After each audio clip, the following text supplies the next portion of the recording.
Olá, sejam muito bem-vindos, muito bem-vindas. Eu sou o professor de Direito Constitucional Marcelo Schenck Duque e estou muito honrado em comparecer nessa oportunidade para conversar com vocês sobre um tema muito fascinante dentro do direito constitucional que diz respeito ao estudo do federalismo, da forma federativa de Estado. E a organização me incumbiu, então, de conversar com vocês, colegas, sobre o modelo de federalismo alemão. Como vocês sabem, o modelo de federalismo alemão é uma das inspirações mundiais para o estudo do tema da descentralização territorial de competências políticas e administrativas numa nação. E o modelo federativo alemão ele se especializou, se renomou, justamente nesta questão de ser um modelo cooperativo por excelência, que honra o princípio da subsidiariedade.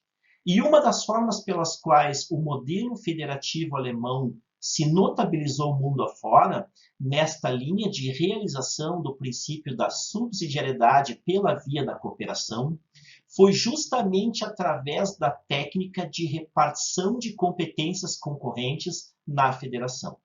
E é justamente isso que eu gostaria de trabalhar com vocês nesta aula.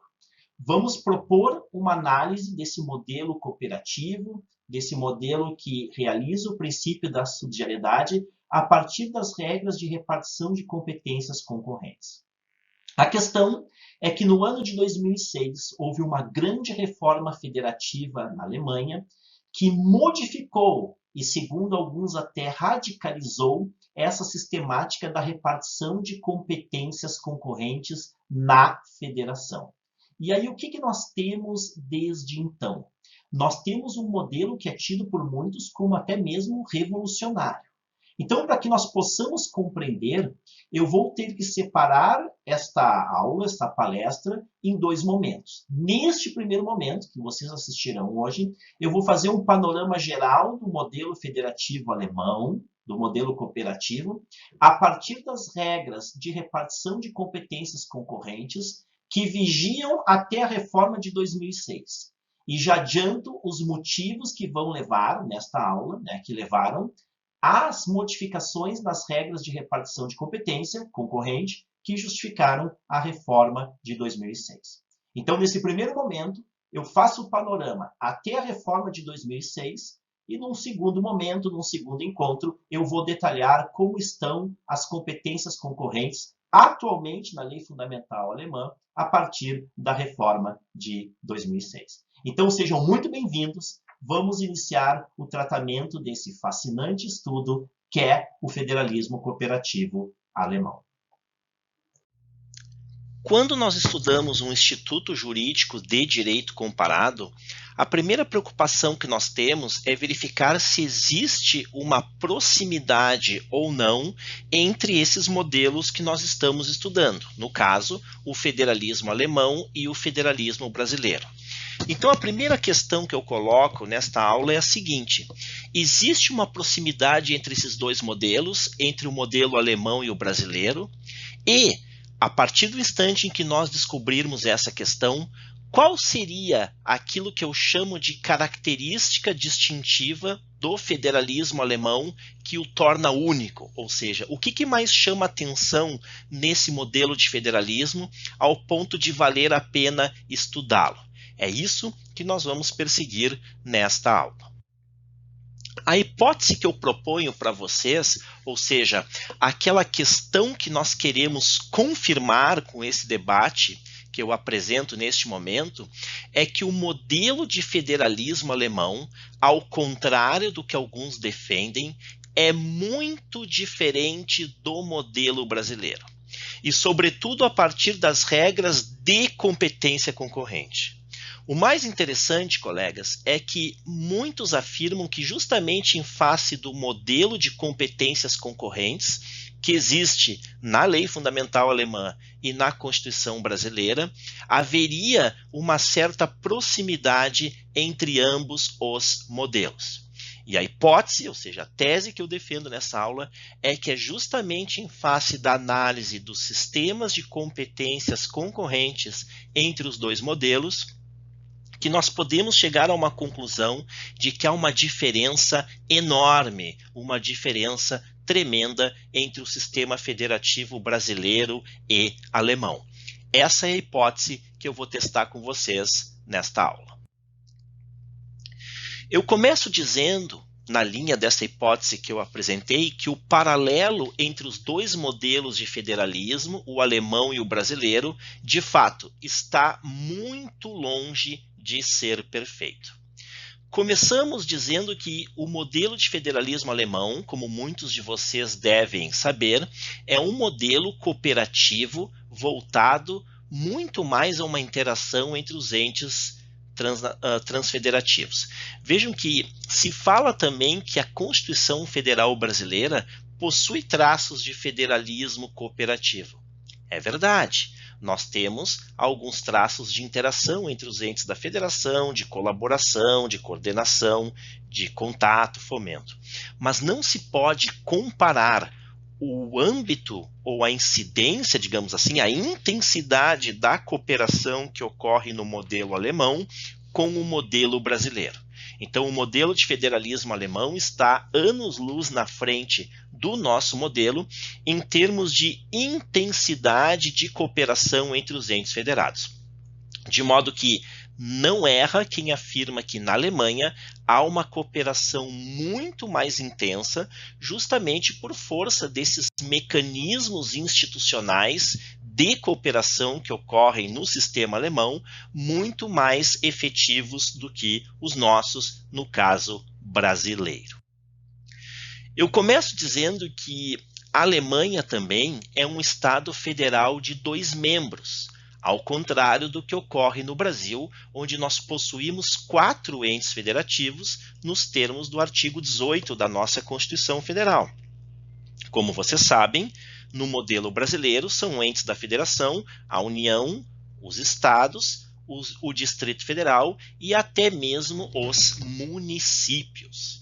Já na Alemanha é diferente. A Alemanha possui um Estado federal com apenas 2 membros. Isso é uma distinção importante. O que significa isso, pessoal? Significa que na Alemanha, esses 2 membros que compõem a federação são, digamos assim, a União, que eles chamam de Bund, que seria o conjunto, e os famosos Länder, que seriam os Estados-membros, com a peculiaridade de que na Alemanha o país possui 16 Länder, ou seja, 16 Estados-membros, ao contrário do Brasil, que possui 26 e mais o Distrito Federal. Então, essa divisão também deve ser acentuada. Enquanto o Brasil é uma federação de 4 membros, 4 entes federativos distintos, a Alemanha possui essa divisão em apenas 2 membros. Um outro traço muito marcante do federalismo alemão é que eles partem de um princípio muito caro à essência federativa, que é a conservação da unidade na diversidade. O que significa isso? Todos esses elementos de federalismo cooperativo partem da ideia de que uma nação pode e deve preservar um respectivo grau de diversidade, que homenageia culturas diferentes entre os respectivos estados, enfim, costumes, peculiaridades regionais. E é somente a partir do respeito à diversidade que você obtém a unidade de um país como todo. Parem para pensar nisso porque é muito importante. Os movimentos separatistas que às vezes ocorrem no país, eles começam a brotar, começam a se originar, enfim, justamente porque determinadas regiões desses países se sentem desprestigiadas, se sentem discriminadas ou qualquer sentimento desta natureza. Mas a partir do momento em que um país logra em homenagear todas as suas regiões, as suas províncias, os seus estados, como queiram chamar, e essas províncias, essas regiões, esses estados se sentem homenageados, prestigiados, praticamente se abafam ou desaparecem esses sentimentos separatistas. Então essa é justamente a essência que firma ao longo da história a natureza do federalismo alemão. Eles têm uma ideia de conservação da unidade do país, da república como um todo, sem suprimir as particularidades locais. É aquela ideia que nós transmitimos numa das mais belas frases que sintetiza o pensamento federativo, que é a conservação da unidade pelo respeito à diversidade, ou a unidade na diversidade. E é por isso que o sistema federativo alemão criou, como eu referi agora há pouco, inúmeros mecanismos de coordenação dentro das unidades federativas que servem justamente para fortalecer a ordem democrática dentro deste espírito de unidade. Então, esses mecanismos que a lei fundamental prevê, que conversaremos daqui a pouco, dizem respeito justamente à essência desse federalismo cooperativo, no sentido de que os entes da federação, os estados, que eles chamam de Länder, e dentro da essência geral, que é o Bund, eles devem cooperar entre si e não apenas competir entre eles mesmos. Dentro dessa ideia de conservação da unidade sem suprimir particularidades locais, da qual se extrai a essência desse federalismo cooperativo, nós também não podemos ser ingênuos no sentido de acreditarmos que esse modelo cooperativo elimina de toda e qualquer forma uma certa concorrência entre os Estados-membros. Naquela tipologia tradicional do federalismo, entre federalismo competitivo e federalismo cooperativo. Se falava em federalismo competitivo quando se verifica uma espécie de duplicação da máquina estatal em cada estado. Então, cada estado tem a sua secretaria de educação, sua secretaria de segurança, sua secretaria de agricultura, de desenvolvimento, meio ambiente e por aí vai. E aí os estados vão duplicando essa máquina administrativa e haveria uma espécie de competição dentro da federação, como se cada um quisesse comprovar que produz melhores resultados, mais eficiência. Isso é a tipologia de um típico federalismo competitivo. Ao passo que no federalismo cooperativo, essa duplicação de máquinas não é algo absolutamente necessário. 2 ou mais Estados-membros da federação, por exemplo, podem se unir e utilizar uma só máquina estatal, que envolve mais do que 2 ou mais estados, digamos assim, na busca de racionalização econômica, troca de experiências e assim por diante. Isso seria, digamos assim, o ideal, o caminho de ouro de um federalismo cooperativo.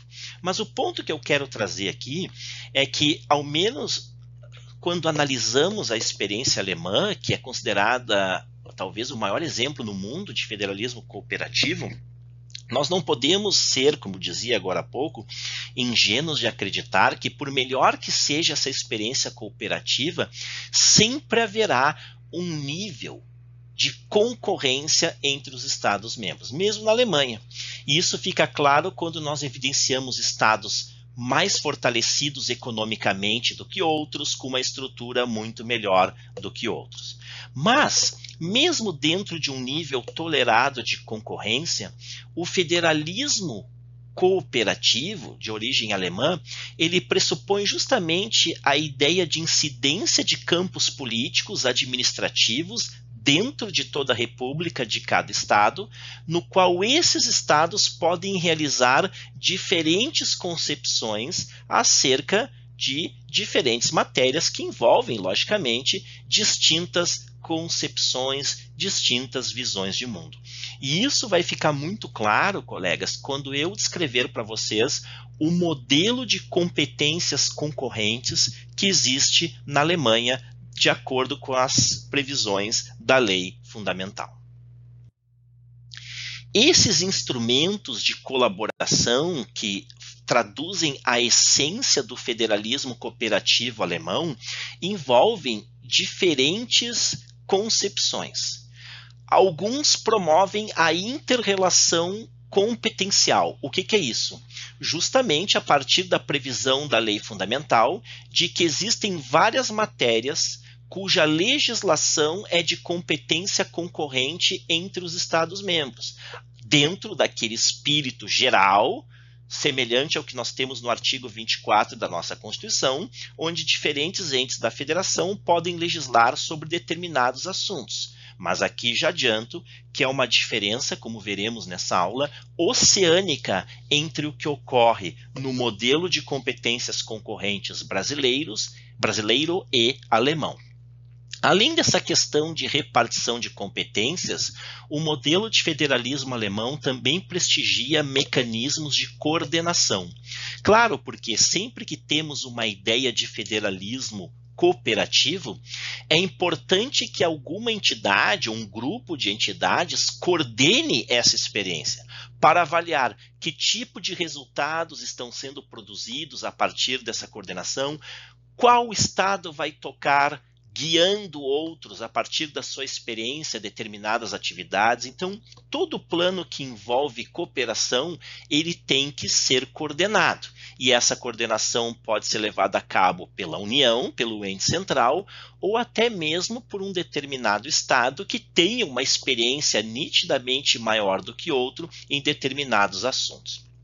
E isso envolverá também, dentro da ótica do federalismo cooperativo, mecanismos de auxílio, sobretudo financeiro. Existem estados na Alemanha, como a Bavária, Baden-Württemberg, nós podemos citar também Nordrhein-Westfalen, que é um estado muito industrializado, que são estados muito mais ricos do que outros, sobretudo aqueles estados que advinham da antiga Alemanha Oriental do Leste.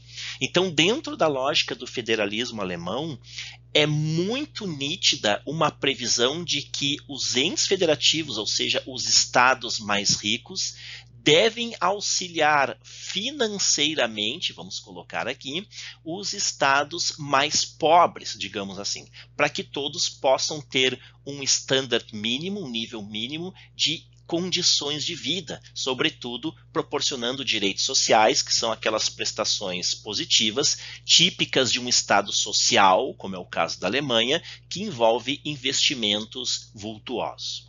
E aí, de forma geral, também esses mecanismos promovem a essência disso tudo, que é a cooperação em sentido estrito. Tá?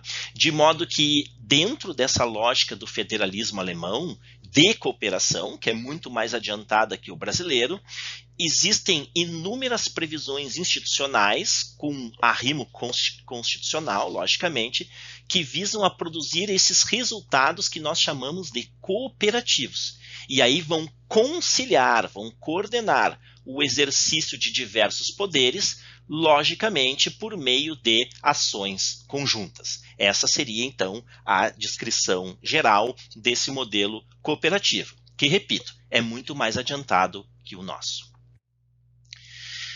De maneira geral, então, suprindo essa questão de que a Alemanha tem um modelo de federalismo cooperativo bem mais avançado que o brasileiro, que ainda se limita a alguns traços, nós podemos voltar àquela linha da minha hipótese inicial de investigação, de que entre os modelos alemão e brasileiro, certamente haverá pontos de aproximação, mas jamais de igualdade. E isso fica muito claro quando, com uma lupa, nós analisamos a estrutura da lei fundamental alemã em comparação àquela proporcionada pela Constituição Federal brasileira. E quem fizer isso vai ter todas as condições de verificar de uma forma muito cristalina que qualquer paralelo entre as duas formas de Estado, federativa, alemã e brasileira, está longe de ser perfeito. E volto a repetir, isto fica muito claro quando nós analisamos a parte mais rica do federalismo alemão, que é a que homenageia essa questão da subsidiariedade, que se dá na sistemática da repartição das chamadas competências legislativas concorrentes, atualmente previstas na lei fundamental. Aqui, cabe referir também que o federalismo alemão passou por algumas reformas, sendo a mais incisiva, a mais conhecida, aquela que ocorreu justamente no ano de 2006, a famosa reforma de 2006. E essa reforma, como eu vou demonstrar para vocês, acentuou ainda mais as divergências, as diferenças que existem entre os modelos federativos alemão e brasileiro. Vamos começar por algumas proximidades. Então, a técnica que eu proponho agora é partirmos de um ponto comum e irmos estabelecendo, portanto, as diferenças. O primeiro ponto comum é que ambos os países, Brasil e Alemanha, possuem, nas respectivas constituições, regras de repartição territorial de competências legislativas, o que é algo muito típico da forma de Estado federativo, que se caracteriza, como todos nós sabemos, pela descentralização territorial de poder político e administrativo. Essa é a essência de uma federação, a descentralização territorial do poder. E faz parte desta descentralização territorial do poder regras de repartição de competências, tanto executivas materiais quanto de ordem legislativa. E essas regras de repartição de competências, logicamente, são matérias tipicamente constitucionais, por isso previstas nos dois países. Como as regras de repartição constitucional de competências legislativas na Constituição brasileira são, por nós, bem conhecidas, eu me restringo aqui então a apresentar para vocês, colegas, aquelas regras mais, digamos, evidentes da lei fundamental alemã, que é como nós chamamos a Constituição alemã. Lá o nome é Lei Fundamental, Grundgesetz em alemão. O que diz o artigo 30 da Lei Fundamental Alemã, que trata da divisão de competências entre a União e os Estados, tá? Entre a União e os Estados. Lá diz o seguinte: compete aos Estados exercer poderes de Estado e cumprir funções de Estado, salvo disposição em contrário prevista na lei fundamental. Então é uma regra, né, digamos assim, de atuação primordial dos Estados de acordo com as regras da Constituição, homenageando os Estados-membros. E talvez um dos mais famosos artigos da lei fundamental no que tange à repartição de competências consagra um princípio muito repetido entre nós, que é aquele princípio da supremacia da lei federal em matéria de competências concorrentes, que diz a lei federal prevalecerá sobre a lei estadual. O famoso Bundesrecht bricht Landesrecht. Aliás, essa expressão bricht vem do verbo em alemão brechen. Brechen significa romper, né? Significa, digamos assim, em direito seria equivalente a revogar, né? Algo no tipo. Então, o direito federal revoga o direito estadual, né? Lembrando que brechen, o verbo vem de romper ou até mesmo quebrar, se usa também para quebrar. Muito bem. Esse princípio aqui, que todos vocês já devem ter ouvido falar, e aí sim pode ser uma surpresa para alguns de vocês, atualmente, a partir desta reforma federativa de 2006, que houve na Alemanha, ele está, colegas, muito relativizado. Exatamente. Ele ainda se encontra na lei fundamental. As emendas constitucionais que introduziram a reforma federativa de 2006 em diante, elas não removeram esse princípio da prevalência do direito federal sobre a lei estadual nessas matérias de competência concorrente. Mas, como veremos daqui a pouco, pelas atuais regras de competência de divergência, por exemplo, esse princípio, embora presente na lei fundamental, ficou com uma aplicação muito relativizada. É como se fosse uma autêntica mutação constitucional. Essa é a tese. Esse princípio de que a lei federal quebra a lei estadual em matéria de legislação concorrente, ele sofreu uma verdadeira mutação a partir da reforma de 2006. E nós vamos já entender por quê. Bom, da mesma forma, outro ponto de aproximação é que ambos países, Alemanha e Brasil, eles possuem, o que é comum, regras de competências legislativas privativas ou exclusivas da União. Tá? Eu sei que esse termo privativo ou exclusivo é polêmico. Alguns dizem que competências privativas admitiriam delegação, como é o caso brasileiro, parágrafo único do artigo 22, e exclusivas não, mas eu não quero ficar neste debate aqui. O que interessa, é que ambos os modelos possuem algumas competências legislativas que são privativo ou exclusivamente exercidas pela União e não pelos Estados-membros. No caso da Alemanha, esta previsão está no artigo 70 da Lei Fundamental. Ali diz o seguinte, no primeiro item: aos Estados cabe o direito de legislar, desde que a lei fundamental não atribua à União a competência legislativa. Então, o que está dito lá? Nas hipóteses em que a própria lei fundamental atribuir à União a competência legislativa sobre determinadas matérias, os Estados, logicamente, estão excluídos da legislação. Algo semelhante ao que ocorre entre nós no artigo 22.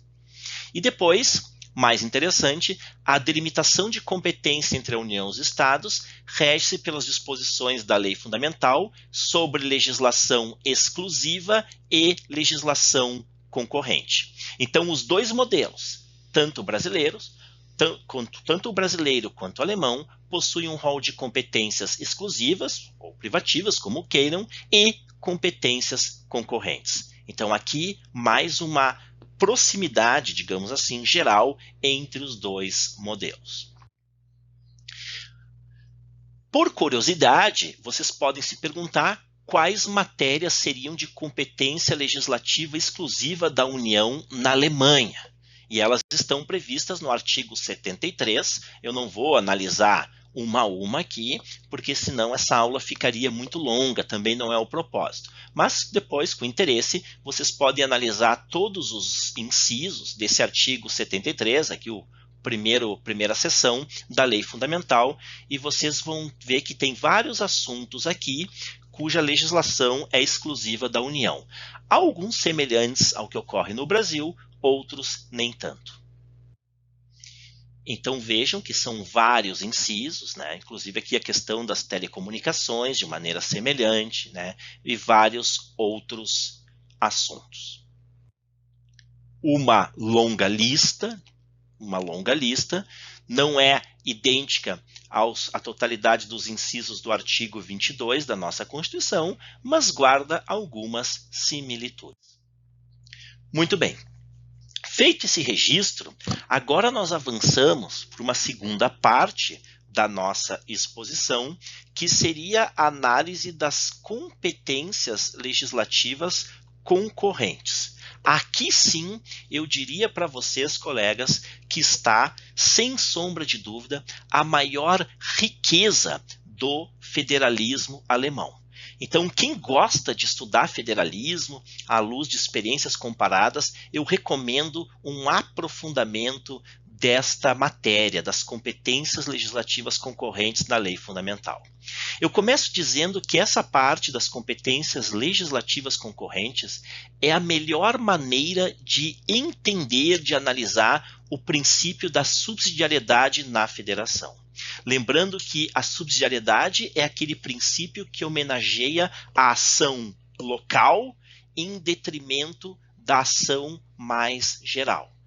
Nós sempre explicamos para os alunos algo do tipo: pela subsidiariedade, tudo aquilo que o ente menor da federação, que está mais próximo da realidade das pessoas, tudo aquilo que esse ente menor puder fazer e bem feito, não deve ser transferido ao ente maior.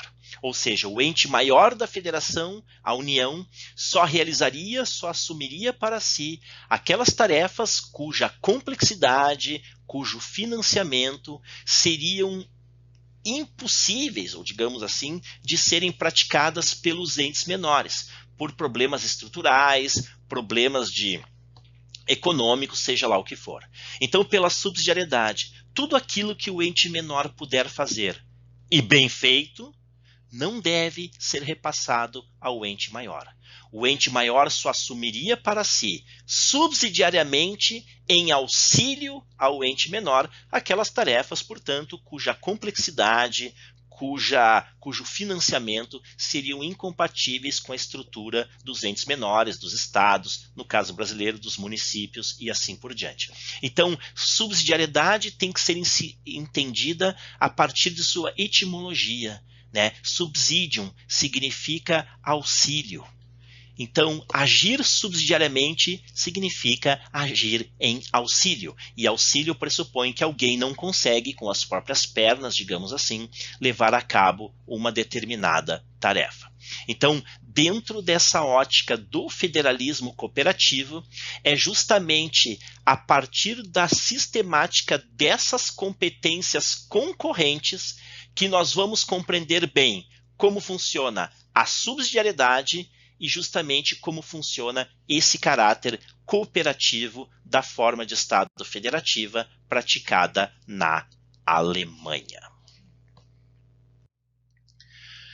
Bom, para nós entendermos a sistemática das competências legislativas concorrentes na lei fundamental, nós temos que partir do pressuposto, como eu falei, de que a forma federativa de Estado na Alemanha foi objeto de algumas reformas ao longo do tempo, sendo a mais incisiva, a mais complexa, a que ocorreu no ano de 2006.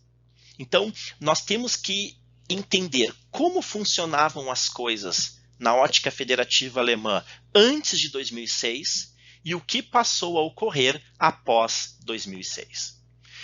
Antes de 2006, nós tínhamos as chamadas competências legislativas federais de quadro, aquele conceito famoso de direito alemão, Rahmengesetz, leis quadro, leis moldura. Rahmen em alemão significa moldura, né? Enquadrar, emoldurar.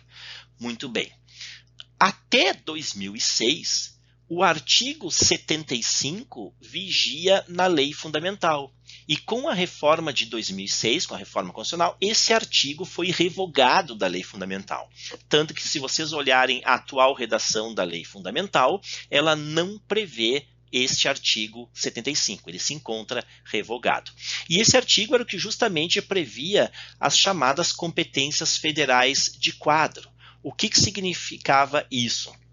É que até 2006, o papel da União na condição de ente central em matéria de competências concorrentes, que é o que nós estamos estudando, se limitava à edição de normas gerais, ao passo que os estados, né, poderiam particularizar essas normas. Alguém poderia se perguntar, mas professor Marcelo, isso aproximava então os modelos alemão e brasileiro em matéria de competências legislativas concorrentes? Não necessariamente. Por quê? Porque na época, antes da reforma, esta competência da União para editar normas gerais em matéria de competências concorrentes dependia de um requisito, de uma condição que necessariamente deveria ser observada pelo ente central. Que condição era essa? Era justamente o atendimento da chamada cláusula da necessidade. O que significa isso, como nós veremos?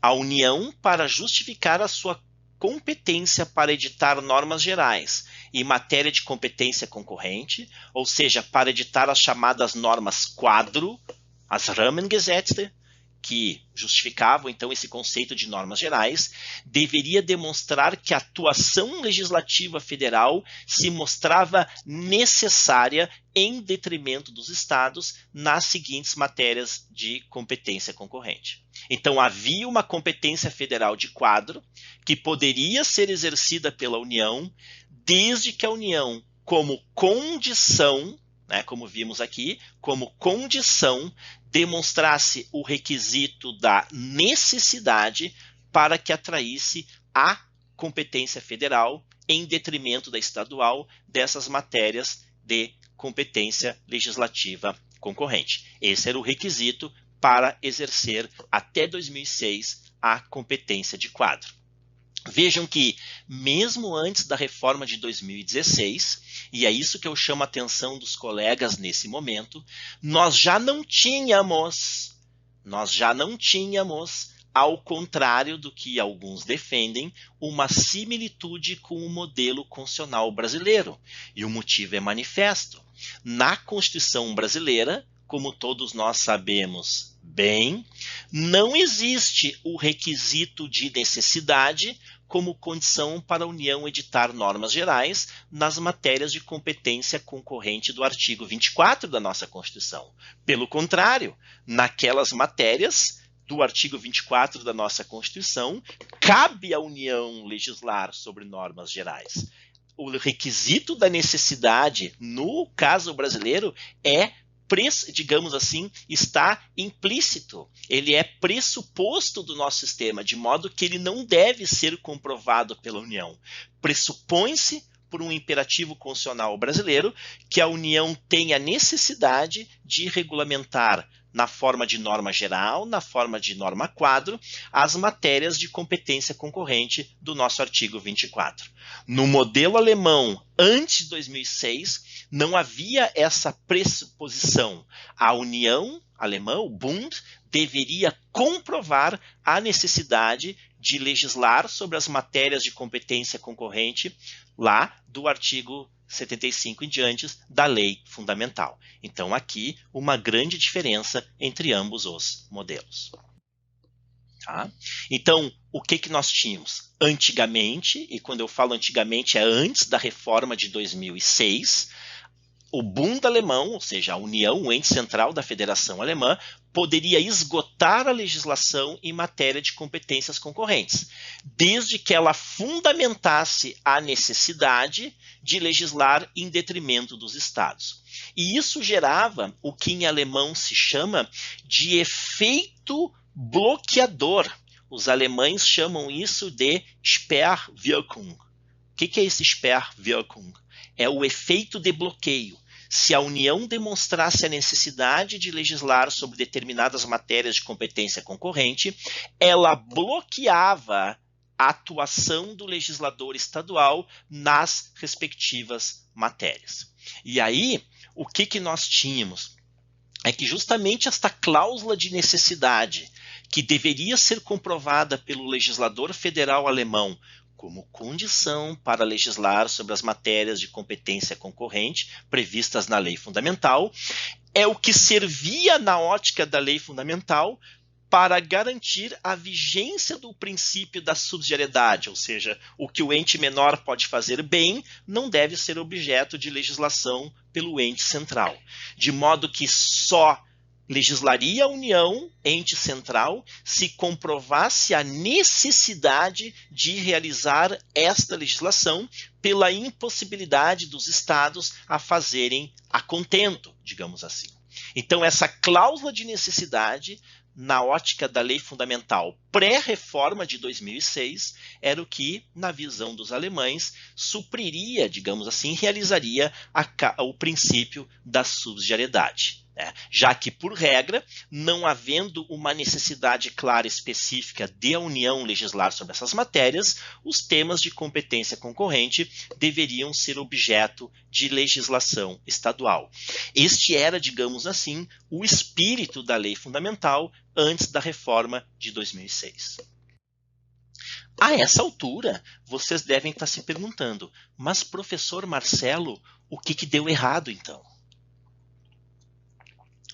E o que deu errado, colegas, é que, na prática, esta questão da união só legislar da hipótese de necessidade, ou seja, em auxílio, subsidiariamente aos estados, isto, infelizmente, não veio a ocorrer. O que se viu, na prática, foi algo bem diferente. Bem diferente. Por quê? Porque a União, o ente central alemão, o Bund, começou a banalizar, segundo a doutrina alemã, mesmo refere, o requisito da necessidade. É aquela coisa. Tudo passou a ser necessário. E aí começou a haver um predomínio, um excesso de legislação federal sobre os temas de competência concorrente, sufocando, digamos assim, o espaço de legislação dos estados nesses temas. E o que é mais interessante é que o Tribunal Constitucional Federal Alemão, que vocês veem nessa imagem aqui, o bonito prédio que fica na cidade de Karlsruhe, ele já no início da vigência da lei fundamental, e digamos assim, e nos anos posteriores também, ele começou a manter uma postura de autocontenção neste exame. Como assim, professor Marcelo, autocontenção? O Tribunal Constitucional Federal Alemão evitava questionar o ente central, o Bund alemão, acerca se estava ou não cumprindo o requisito da demonstração de necessidade para legislar sobre os assuntos de competência concorrente. Valia mais ou menos algo do tipo: se o ente central afirma que a ação é necessária, essa é uma decisão política do ente central, do Bundestag, em Berlim, do parlamento alemão, que deve ser, digamos assim, respeitada. Então vejam o que aconteceu. O Tribunal Constitucional mantinha uma autocontenção nesse exame, dizendo que era uma decisão política do Bundestag, do Parlamento Federal, e se ele entendesse que era necessário legislar sobre um tema de competência concorrente, ele o faria e assim bloquearia a atuação do legislador estadual. Isso é o que veio a acontecer. Essa autocontenção, então, do Tribunal Constitucional Federal Alemão fez com que o exame das condições sobre as quais era franqueado ao ente central, ao Bund, legislar sobre matérias de competência concorrente, fosse algo assim não sujeito a um escrutínio denso, um escrutínio detido por parte do Tribunal Constitucional Federal. De modo que estas questões, que envolviam o atendimento pela lei federal, feita pelo Parlamento Federal em Berlim, pelo Bundestag, segundo a jurisprudência inicial do Tribunal Constitucional Federal Alemão, não estariam, em princípio, como regra geral, sujeitas ao escrutínio da Corte do Tribunal Constitucional.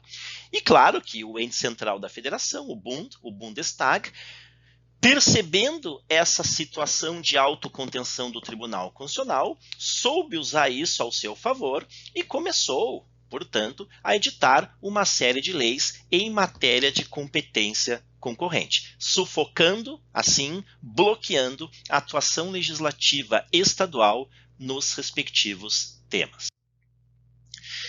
Até que em 1994, vejam, surgiu uma das primeiras reformas significativas do sistema federativo alemão. Vejam que nós estamos falando de uma reforma de 1994, anterior à grande reforma que foi no ano de 2006, como eu referi.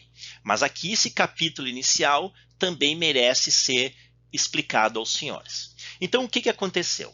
Em 1994, o parlamento propôs uma emenda à Constituição, promovendo assim uma primeira reforma significativa no modelo federativo alemão. E o que essa reforma trouxe? Justamente um conjunto de alterações, como nós vamos ver, alterações aonde justamente nas regras de repartição de competências legislativas na federação. E uma dessas alterações dizia que, no lugar da referência à necessidade de preservar condições uniformes de vida na Alemanha, que era a demonstração que o ente central, o Bund, a união deles, deveria fazer para justificar a sua atuação em matéria de competências legislativas concorrentes, deveria comprovar a necessidade de condições uniformes de vida na Alemanha. O texto reformado passou a aludir ao estabelecimento de condições equivalentes. Então vejam aqui a sutileza. Antes, a União dizia: eu tenho que legislar sobre esse tema de legislação concorrente no lugar do legislador estadual para preservar as condições uniformes de vida. Então, uniformes pressupõe o quê, colegas? Pressupõe justamente algo assim muito semelhante. E aí se percebeu que a União estava utilizando esse termo para avocar para si uma série de competências legislativas em matéria dessas competências concorrentes, e se promoveu, portanto, uma emenda constitucional para tirar da Constituição o requisito de condição uniforme e se colocou no lugar um termo mais suave, condições equivalentes. Né? E aí, vejam, né, o objetivo foi justamente frear o movimento de centralização legislativa. E por quê? Porque agora esse termo equivalente tornaria mais difícil para a União avocar para si o exercício da sua competência em matérias, digamos assim, dessas matérias concorrentes. E aí, claro, né, este aspecto ele reduziu, ao menos foi a sua intenção, os poderes do legislador federal para tomar para si a iniciativa de legislar sobre as matérias de competência concorrente, bloqueando a atuação dos Estados-membros nesses temas, na medida em que, como eu referi, equivalência não se confunde com identidade ou homogeneidade. Tampouco seu atendimento, né, pressupõe necessariamente uma uniformidade legislativa. Então, essas condições equivalentes, elas não mais pressupunham como condição para a União legislar sobre os temas de competência concorrente uma necessária uniformidade legislativa entre todos os estados, para que a União fizesse uma só lei. Então, este foi um primeiro movimento que visou a frear a atuação do legislador federal nessas matérias. Tá? E aí, a partir desta reforma constitucional de 94, o que aconteceu? O Tribunal Constitucional Federal, aqui, essa edificação, mudou a sua postura relativa à cláusula de necessidade. Lembram que até então a postura era justamente de se autoconter, de não entrar num exame rigoroso, digamos assim, desses acontecimentos, do que era a necessidade, do que não era, e a partir dessa modificação constitucional, o Tribunal Constitucional Federal passou a examinar com maior intensidade, digamos assim, com uma lupa mais potente, esta questão relativa à necessidade. E aí, este requisito, a partir de 94, nós notamos isso bem na jurisprudência do Tribunal Constitucional, passou a ser efetivamente aplicado como uma espécie de freio para conter a até então inegável primazia do legislador federal nas competências concorrentes e de quadro. Então se diz que em 1994, a partir desta emenda constitucional, representou o fim do ciclo de autocontenção do Tribunal Constitucional Federal nessa questão, com a consequência do legislador federal alemão ter mais dificuldades para avocar para si a competência legislativa nessas matérias de legislação concorrente. Tá? De modo que o que se passou a praticar naquele momento foi justamente um requisito que tornava a atuação legislativa federal em matéria de competências concorrentes algo de natureza mais excepcional e não corriqueira como até então vinha sendo praticado. Tá? Esse foi, digamos assim, o primeiro grande movimento. E aí, em 2002, né, já indo para o final, o que aconteceu? Em 2002, o Tribunal Constitucional Federal procedeu aquilo que a doutrina considera na Alemanha a verdadeira guinada que gerou a reforma de 2006.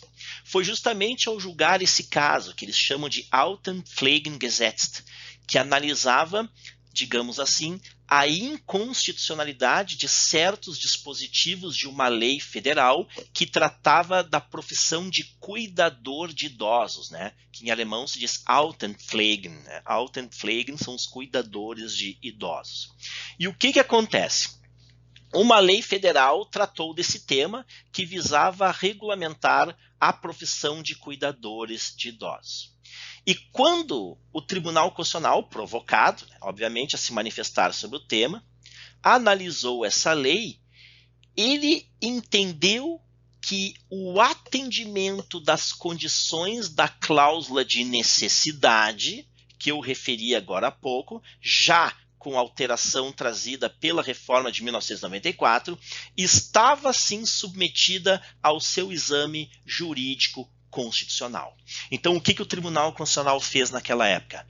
Eu tenho competência para analisar, sim, se a cláusula de necessidade dessas condições, digamos assim, uniformes de vida, enfim, estão presentes para justificar a atuação do legislador federal, agora sobre a rubrica das condições equivalentes, como nós vimos, de acordo com a mudança. Então, há necessidade do legislador federal legislar sobre esses temas, baseado em equivalentes condições de vida, de regulamentação em todo o território nacional, ou se, ao contrário, o legislador federal usurpou a competência legislativa estadual nas matérias de competência concorrente. E ao fazer essa análise, então, o Tribunal Constitucional Federal alemão julgou alguns dispositivos desta lei federal, não toda, alguns, inconstitucionais, justamente por entender que o legislador federal estava usurpando da competência legislativa do legislador estadual em matéria de competências concorrentes. E o que tornou esse julgado tão conhecido nesse tema foi a situação de que o Tribunal Constitucional Federal, nesse julgado, fixou as bases para a interpretação dos requisitos constantes no artigo 72, parágrafo 2º da Lei Fundamental, que é o que justamente trata desses requisitos para a distribuição das competências legislativas concorrentes entre o ente central e os entes estaduais. E ali o tribunal fixou a tese de que não constitui justificativa para o exercício da competência legislativa concorrente da União, ou seja, do ente central, o simples fato de os Estados-membros regularem de maneira diferenciada uma mesma matéria. Porque agora o requisito constitucional das condições equivalentes permitiria uma certa diferença de regulações estaduais sobre determinadas matérias, diferenças essas que não justificariam a intervenção do legislador federal. E com isso, então, se considera que esse julgado representa uma verdadeira guinada, porque, de fato, a partir desse julgado, o Tribunal Constitucional Federal passou a demarcar uma posição e fazendo um exame muito mais duro, mais minucioso do atendimento à cláusula constitucional da necessidade para justificar a intervenção do legislador federal em detrimento do legislador estadual em matérias de competências concorrentes. Então, nós podemos dizer que a partir de 2002, a jurisprudência do Tribunal Constitucional Federal serviu de impulso à reforma federativa que veio a ocorrer em 2006. Porque aí sim, o Parlamento Federal, o Bundestag, captou essa mensagem do Tribunal Constitucional no sentido de ser mais duro ao justificar a existência dos requisitos de necessidade para a competência legislativa da União em matéria de legislação concorrente e usou os critérios delineados pelo Tribunal Constitucional Federal para construir a reforma federativa de 2006. Então, algo que ocorre também entre nós, muitas vezes o Congresso Nacional capta a mensagem do Supremo Tribunal Federal em determinados assuntos e passa a legislar contemplando esta mensagem. E lá na Alemanha não foi diferente. O grande impulso à reforma federativa de 2006 foi essa mensagem, digamos, do Tribunal Constitucional Federal no julgado de 2002, quando analisou essa lei dos cuidadores de idosos. E aí, então, para encaminhar o encerramento desta aula, né, eu digo que a atual redação da Lei Fundamental após a reforma de 2006 levou em conta esta jurisprudência do Tribunal Constitucional Federal, no sentido de que o atendimento da cláusula de necessidade só é exigido da União, né, no marco dessas competências concorrentes, frente a algumas matérias específicas, que agora, a partir da reforma de 2006, estão previstas no artigo 72, parágrafo 2º da Lei Fundamental, que são as chamadas competências de necessidade, que vão se verificar a partir do momento em que o ente central da federação demonstre que estão presentes um desses requisitos, que são o interesse do Estado, nação, da Alemanha como um todo, em ter uma legislação uniforme para todos os estados, ou que isso é necessário para estabelecer condições equivalentes de vida no território nacional, algo que já vinha lá da reforma de 1994, ou quando seja necessária a preservação da unidade jurídica em todo o país, ou, finalmente, quando seja necessária a preservação da unidade econômica nacional. Então, quando demonstrado que um desses requisitos estão presentes, o ente central, a União, poderia legislar, bloqueando a atuação do legislador estadual nas matérias de competência concorrente. E esta é, digamos assim, a atual redação da Lei Fundamental após a reforma de 2006, além de inúmeros outros aspectos, né, que nessa oportunidade, ou menos nessa primeira aula, nós não poderemos esgotar. Tá? E aí eu encerro dizendo que, pelas regras de legislação concorrente na Alemanha, atualmente, após a reforma de 2006, nós temos 3 categorias referidas no artigo 72 da Lei Fundamental, que são as competências de núcleo, chamadas de Kernkompetenzen, Kern é núcleo em alemão, as competências de necessidade, que eu referi agora há pouco, que são as Bedarfskompetenzen, e a grande inovação que nós teremos que estudar no momento oportuno, que são as competências de divergência, Abweichungskompetenzen. Essa sim, pessoal, constitui a grande inovação da forma de Estado federativa alemã, que é algo considerado único na Alemanha, que permite aos Estados e à União legislarem sobre determinados temas, valendo o critério da lei posterior. Então, vale a lei mais nova, seja ela federal ou estadual, em matérias alinhadas pela lei fundamental, como nas competências de divergência. Por hora, agradeço imensamente a atenção dos senhores, colegas juristas, e nos vemos em uma próxima oportunidade. Fiquem bem, fiquem saudáveis e um grande e cordial abraço do professor Marcelo Schinkduck. Tchau, tchau.